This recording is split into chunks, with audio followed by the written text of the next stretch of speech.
Paris میں مقیم think tank نے کہا ہے کہ یہ شرم کی بات ہے کہ 50 برس قبل بنگلہ دیش میں پاکستان کی طرف سے جو نسل کشی کی گئی تھی، جس میں ہولوکاسٹ کے مقابلے زیادہ افراد مارے گئے تھے اور جس کا مقصد اس ملک کی نسل تبدیل کرنا تھا، کو اب تک عالمی سطح پر نہیں پہچانا جاتا ہے۔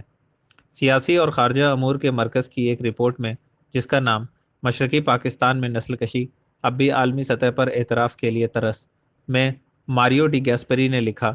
بنگلہ دیش کی نسل کشی کو سب سے بڑی اور طویل ترین سمجھا جاتا ہے کیونکہ یہ بنگلہ دیش کی 9 ماہ تک جاری رہنے والی جنگ آزادی کے پورے دوران جاری رہی۔ ستم ظریفی یہ ہے کہ بنگلہ دیش کی نسل کشی ابھی تک غیر تسلیم شدہ ہے، جبکہ یورپ اور افریقہ میں دیگر نسل کشیوں کا اعتراف کیا جا چکا ہے۔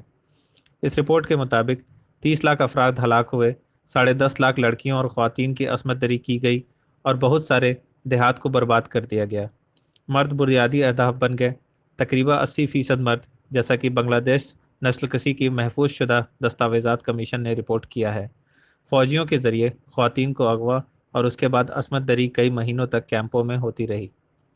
جنرل آغا محمد یحییٰ خان اور اس کے اعلیٰ جرنیلوں نے بنگلہ دیش دانشور، ثقافتی اور سیاسی اشرافیہ کے قتل کا منصوبہ بنایا۔ انہوں نے سینکڑوں ہزاروں ہندوؤں کو اندھا دھند قتل کرنے اور بقیہ افراد کو ہندوستان منتقل کرنے کا بھی منصوبہ بنایا، اور انہوں نے مشرقی پاکستان کے اقتصادی اڈے کو تباہ کرنے کا منصوبہ بنایا تاکہ اس بات کو یقینی بنایا جا سکے کہ وہ آنے والے کم از کم ایک نسل کے لیے مغربی پاکستان کے ماتحت رہے، گیسپری نے رپورٹ میں لکھا۔